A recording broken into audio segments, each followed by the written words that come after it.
그들이 와서 뭐를 하는 건지를 잘 모르겠어요. 와가지고 내 거 개인정보를 뺀 다음에 이거 안 주면 내가 유포할 거야 이러는 게 약간 저로 치면은 뭐 야 네 일기장 내가 뺏어갔는데 뭐 돈 안 주면 내가 막 일기를 다 공개할 거야 뭐 이런 것도 있는 것 같고 그러면 예를 들어서 뭐 은행이라든지 아니면 학교라든지 이런 데는 이렇게 뭐 내가 90점 맞았는데 학교 컴퓨터를 해킹해서 뭐 95점 뭐 이렇게 바꾸고 막 이런 해킹도 가능한 거예요? 보통 이제 해킹을 하려고 하는 목적이 크게 보면 세 가지 정도로 볼 수 있을 것 같아요. 첫 번째가 이제 금전적인 목적이죠. 내가 이제 아까 랜섬웨어처럼 내가 돈을 벌기 위해서 이제 범죄를 하는 거죠. 그렇게 금전적인 목적으로 해킹을 하는 경우가 있을 수 있고 두 번째는 정보 탈취입니다. 정보 탈취인데 이제 과거에 예를 들면 우리나라의 뭐 국방산업을 하는 기업이라든지 정부기관이라든지 이런 데들은 이제 중요한 정보를 탈취하기 위해서 해킹을 하는 경우죠. 그리고 이제 개인정보 같은 거 탈취하는 거. 개인정보 탈취는 그것이 일차적인 목적이 아니고 개인정보를 탈취한 다음에 그 정보를 다크웹이나 이런 시장에서 팔아먹습니다. 보이스피싱 집단이라든지 어쨌든 개인정보를 활용해서 범죄를 저지르려고 하는 뭐 그런 것들이 있는데 어쨌든 그런 정보 탈취 목적이 하나 있고 나머지 이제 세 번째가 그 사회 교란 목적. 사회 혼란 조성 목적입니다. 근데 혼란 조성에서 해커들이 얻을 이익은 뭐가 있어요? 그거는 이제 전에 이제 77 디도스처럼 우리 국내 방송사를 장악한다든지 이 금융회사, 정부기관을 장악함으로써 이 시스템이 마비되면 우리 생활이 엄청 불편해지니까 그런 쪽에서의 어떤 그 존재감을 보여주는 거죠. 그리고 이제 사회 혼란 조성이라는 게 원래 적대 국가에서 하는 게 이제 그런 거죠. 안보 위협 같은 건가요? 그런 거죠. 그런 거죠. 요새 가상자산 관련한 해킹 얘기들이 좀 많이 나오는 것 같아요. 아무래도 또 젊은 분들이 가상자산을 많이 하고 거기가 또 가격이 워낙 올라가다 보니까 야 가상자산 관련한 해킹이 좀 늘었나? 가상자산이 그렇게 해킹은 잘 되나? 뭐 야 가상자산 블록체인은 해킹이 잘 안 된다던데 왜 이렇게 좀 해킹이 자주 나오는 거야? 뭐 이런 게 의문점들이 있는데 가상자산 관련한 그런 해킹의 어떤 트렌드는 좀 어때요?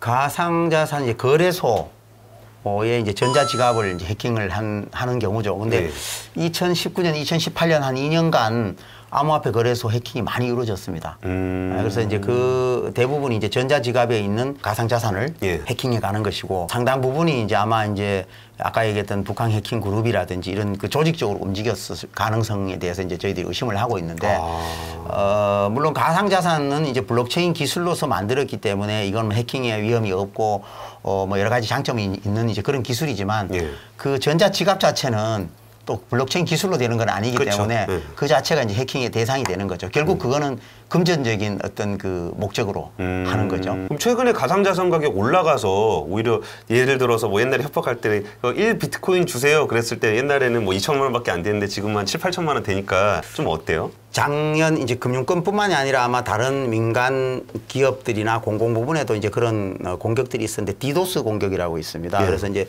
디도스 공격이 뭐냐 하면 순간적으로 그 해당 금융사나 기업에 대해서 많은 그 좀비 단말기를 이용해서 집중적으로 이 트래픽을 발생시켜서 시스템에 장애를 일으킨 게 이제 디도스 공격인데 작년 8월부터 해서 금융권만 대상으로 했을 때도 한 21차례 정도 올해 초까지 디도스 공격이 있었는데 그때 디도스 공격이 있으면 특징이 뭐냐 하면 공격하기 전에 협박 이메일이 먼저 날라옵니다. 해당 기업, 해당 금융사나 기업에 우리는 해킹 집단 누구누구다.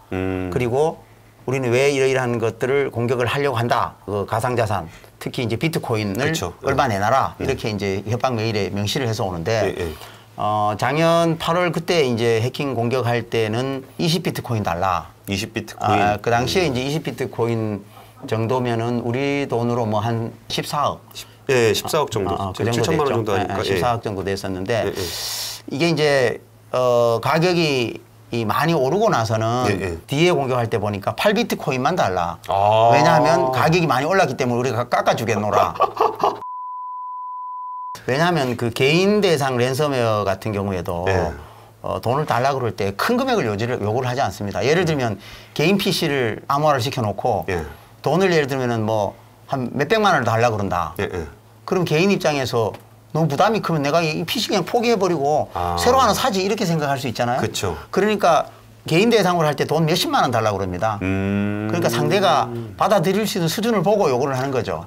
해킹 하는 사람들도. 그러니까 수요와 공급이 맞아야 되네요. 가격이 너무 비싸면 그 물건을 거래를 포기하는 일이 있으니까.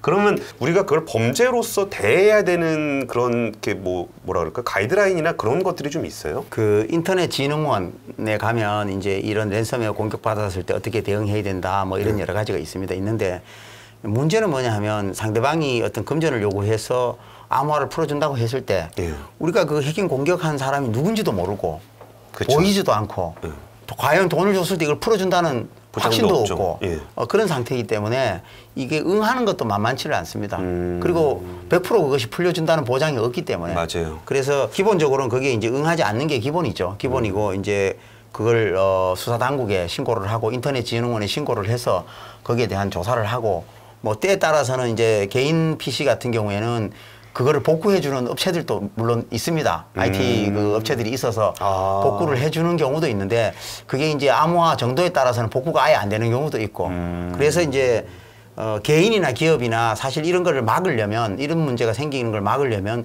그때그때 이 백업을 해놔야 되는 거죠.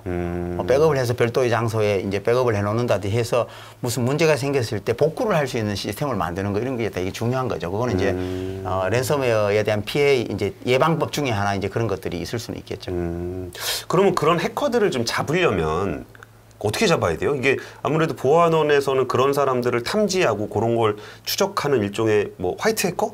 이런 사람들이 막 있을 거 아니에요? 저희 직원들의 상당수는 이제 화이트 해커죠. 그런데 그거는 이제 범죄 행위거든요. 해킹이라는 거는 범죄 행위이기 때문에 그 자체를 범인을 잡고 하는 건 이제 수사당국이 해야 되는 일이고요. 이제 보안원은 이제 금융권 대상의 어떤 그런 위협 공격들을 기본적으로 예방하고 막고 피해가 확산되는 걸 막고 또 사고가 생겼으면 나가서 사고 조사를 하고 어떤 피해가 있는지를 조사를 하고 뭐 이런 여러 가지 이제 활동들을 하는데 상당히 좀 힘들죠. 특히 이제 국제적인 해킹 그룹이 움직이는 거는 국가 간의 어떤 협조가 돼야 되는 부분인데 그 국가 간에는 여러 가지 사법적인 어떤 어려움이 많습니다. 그래서 그 현실적으로 국제적인 해킹 범죄 집단을 체포하고 잡는 것은 상당히 어렵습니다. 개인 같은 경우에는 이제 그런 해커를 뭐 한다든지 해서 오랜 시간이 걸쳐서 잡히기도 합니다. 잡히기도 하는데 그것이 이제 지금 일어나는 여러 가지 사이버 범죄에 비해서는 그런 체포에 대한 이런 비율들이 낮고 상대적으로 또 수익률도 높고 이런 게 사이버 범죄의 특징이죠. 그러면 그 수익률이 높은 범죄 시장으로 가지 않고 정말 착한 마음으로 금융보안원에서 일하고 계신 열정 있는 직원들이 많을 텐데 이런 생각들도 많이 할 것 같아요. 뭔가 이게 환상적이기도 하고 막 그래서 이런 일을 하려면 어떻게 해야 되지? 뭐 이런 얘기면 이렇게 취업 설명은 아니지만 금융정보원 같은 조직, 화이트 해커 이런 직업을 선택하고 싶은 사람들은 좀 어떻게 해야 돼요? 이게 이제 해커라는 사람들은 사실은 일반적인 학교 교육에서 이 해킹 교육을 받을 수는 없습니다. 잘 없죠. 그런데 이제 교육기관을 보면 뭐 고등학교에 이제 IT 특성화 고등학교가 이제 몇 군데 있어요. 그래서 이제 이런 걸 공부하고 싶다 그러면 그런 학교에 이제 진학하는 것도 방법이고 뭐 대학에도 이제 이런 또 관련 학과가 또 있기도 하고 전문적인 또 교육 프로그램들이 운영하는 기관들이 있기는 합니다. 있기는 한데 특징적인 것은 이런 해킹이라든지 이런 그 기술을 배우는 사람들은 학교 정규 교육만 가지고는 안 됩니다. 그래서 이제 좋아하는 사람들끼리 학교 다니면서 동아리를 한다든지 해킹 대회에 나간다든지 무슨 자격증 공부를 한다든지 이런 식으로 자율적으로 모여서 공부해서 이렇게 해커로서 이렇게 자라기도 하고 지금 해커가 이제 보통 해커 그러면 안 좋은 개념에서 얘기를 하는데 이제 반대되는 이제 화이트 해커라고 이렇게 얘기를 하고 그래서 해커라는 거는 동전의 양면처럼 좋은 일을 하면은 화이트 해커고 나쁜 범죄를 하면 이제 해커가 되는 거죠. 그렇죠. 하는 일은 똑같은데 목적이 불순하다. 그럼 해커고 목적이 좀 착하다. 그럼 화이트 해커고 하는 일은 거의 비슷한데. 그렇죠. 그래서 해커의 어떤 가장 중요한 자질이 이제 윤리죠. 직업윤리고 화이트 해커는 수많은 사이버 위협 공격으로부터 기업을 보호하고 또 우리 나라를 보호하고 그 조직을 보호해야 되는 역할을 맡은 게 이제 화이트 해커들이기 때문에 지금 우리가 4차 산업혁명 시대를 얘기를 하고 있고 초연결 시대라고 얘기하잖아요. 우리 모든 사람들이 이제 우리가 스마트폰을 다 씁니다. 그리고 IoT가 발전되면 사물 인터넷 하나하나가 다 센서가 있고 네트워크로 연결이 돼 있기 때문에 그 하나하나가 다 해킹의 통로가 됩니다. 그쵸. 그러면 앞으로 이런 사이버 범죄는 계속 늘어날 수밖에 없는 이런 환경인 거죠. 그러면 이제 마찬가지로 화이트 해커도 그만큼 양성이 돼야 되고 전문 인력이 곳곳에서 사실 그런 사이버 방어에 대한 역할을 해야 되는 거죠. 근데 말씀 들어보니까 막연하게 생각해 보면은 자기들끼리 관심 많은 사람들끼리 모여서 어떤 그 동아리를 만든다거나 팀을 만들어서 같이 게임 그 대회도 나가고 뭐 그런 게 이게 정부 차원이나 아니면 우리나라 교육 차원에서 이 사이버 공격을 대응할 수 있는 체계적인 그 교육기관이 없다는 얘기 같이 좀 들리기도 해요. 지금 교육기관이 많이 있기는 합니다. 예를 들면 이제 고등학교 아까 말씀드렸지만 정규 고등학교에 IT 특성화 고등학교도 몇 개가 있고 또 그 대학에 가면 뭐 대학도 이런 그 정규 대학이 있습니다. 그거 말고도 이제 그 한국정보기술연구원 같은 데서는 BOB라 그래서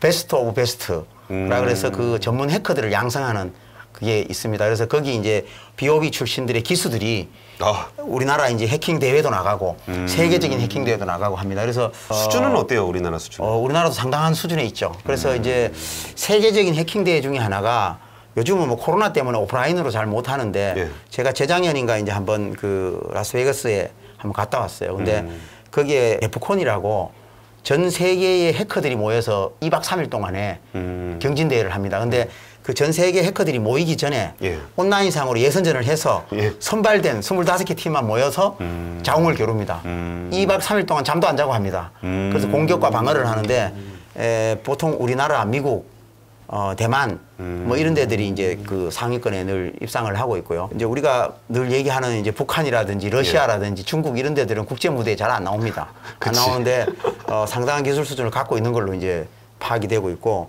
북한 같은 경우에는 뭐 김일성 종합대학이라든지 김책 공업전문대학 이런 데서 아예 전문 해커들을 양성한다고 알려져 있고 북한 정찰 총국 산하에서 이제 그런 것들을 국가 단위로 지원을 한다라고 이제 알려져 있죠. 우리나라는 그런 거 없어요? 국가 단위로 이렇게 해커를 물론 이게 뭐 설사 그런 일이 있어도 얘기할 수 없는 부분이지만 국가 단위에서 어떤 사이버 보안을 탐지한다거나 뭐 이런 체계는 좀 간단하게만 좀 우리나라는 이제 이 관제 보안 이 부분이 3선 체제로 돼 있습니다.